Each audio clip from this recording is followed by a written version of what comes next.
Hello friends, मैं हूं अलका यादव। जी हाँ, एक और शुक्रवार और एक और नई कहानी। लेकिन आज मैं आप लोगों के लिए कोई मोटिवेशनल कहानी लेकर नहीं आई हूँ। त्योहारों का समय है, मेरा भी मन किया कि क्यों ना अपनी एक पौराणिक कथा मैं आपके साथ शेयर करूँ। आज जिस संबंध में मैं आपको एक कहानी सुनाने जा रही हूँ, इस दिन के बारे में वैसे तो बहुत ज़्यादा कहानियाँ हैं, लेकिन मैं उनमें से एक कहानी आपको सुनाना चाहूंगी। एक बार की बात है, एक बार विष्णु भगवान मृत्यु लोक पर विचरण करने के लिए आ रहे थे। जैसे ही वो आने लगे, लक्ष्मी माता ने उनको देखा और उन्होंने भी आने की अपनी इच्छा जताई।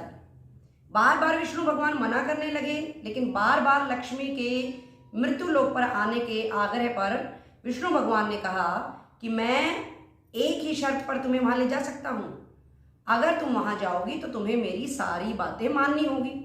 उसके बाद लक्ष्मी माता ने कहा कि हाँ, मैं आपकी सारी बातें मानूंगी, मैं आपके साथ ही जाना चाहती हूँ। उसके बाद दोनों मृत्यु लोक पर आ गए। उसके बाद जैसे ही वहां आए तो एक स्थान पर जाकर विष्णु भगवान ने लक्ष्मी माता से कहा कि आप यहीं ठहरना, मैं दक्षिण दिशा की तरफ जा रहा हूं और जब तक मैं वापस ना आऊं आप यहीं रहेंगी, आप आगे की तरफ बिल्कुल नहीं आएंगी।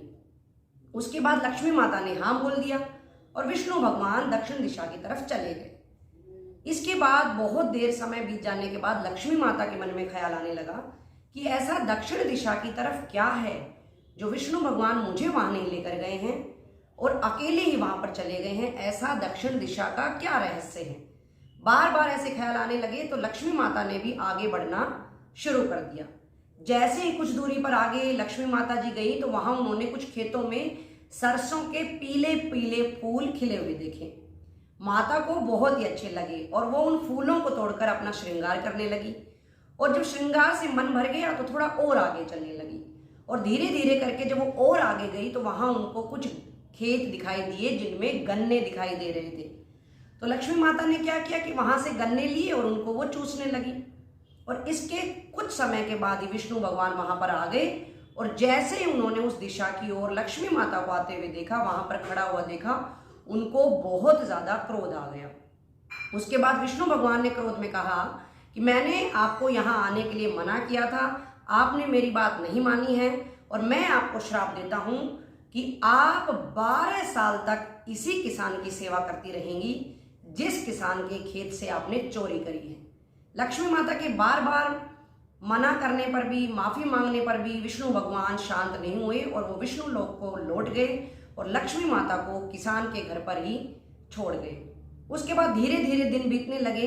एक दिन लक्ष्मी माता ने एक मिट्टी की मूर्ति बनाई और किसान की पत्नी से कहा कि आज सुबह तुम नहा धोकर इस मूर्ति की पूजा करो और जैसा जैसा मैं कह रही हूं वैसा ही करो।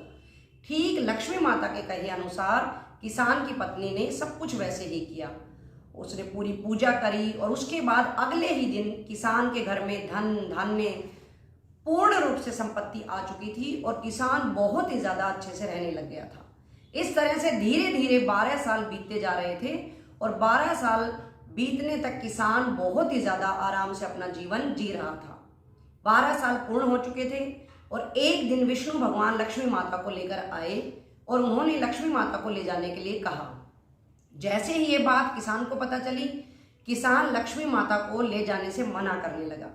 सिर्फ इतना सुनना था कि विष्णु भगवान मुस्कुराने लगे और उन्होंने कहा कि अरे ओ किसान, ये तो चंचला है, कहीं नहीं रुकती है, किसी के पास नहीं ठहरती है और ना ही कोई इसको रोक सकता है।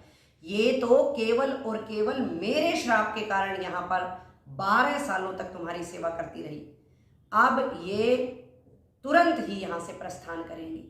सिर्फ इतना सुनना था कि किसान लक्ष्मी माता से बार बार वहीं रुकने के लिए आग्रह करने लगा। तो इस पर लक्ष्मी माता ने कहा कि ठीक है, अब मैं जैसा कहूं वैसा ही करना। कल त्रयोदशी है और तुम मेरी पूजा करना, एक कलश सिक्कों का भर के रखना और मैं तुम्हारे उस कलश में, उन सिक्कों में निवास करूंगी। लेकिन हाँ, जब तुम मेरी पूजा करोगे, मैं जब उस कलश में निवास करूंगी तो मैं तुम्हें दिखाई नहीं दूंगी और इस तरह से पूरे साल में तुम्हारे साथ रह सकती हूँ। तो इसके बाद किसान ने अगले दिन जैसा कि लक्ष्मी माता ने कहा था ठीक वैसा ही किया। पूजा करी, कलश सिक्कों का भर के रख दिया और माता उसके अंदर निवास करने लगी। और इस तरह से लक्ष्मी माता ना केवल किसान के साथ बल्कि जो भी लक्ष्मी माता का पूजन करते हैं उनके साथ उनके घर में हर साल इसी तरह से निवास करती आती रही है।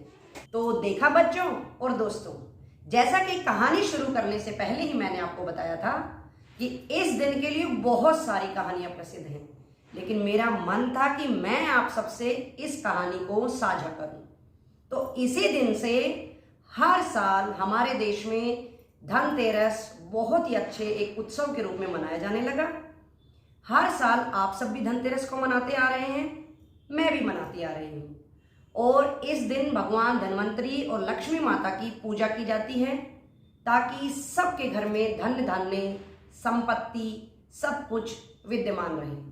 तो आप सबको धनतेरस के अवसर पर मैं सिर्फ इतना ही कहना चाहूँगी कि लक्ष्मी माता की कृपा आप पर और आपके पूरे परिवार पर बनी रहे। आप सबको मेरी तरफ से और मेरे पूरे परिवार की तरफ से धनतेरस की बहुत बहुत शुभकामनाएं। Happy Dhanteras to all of you.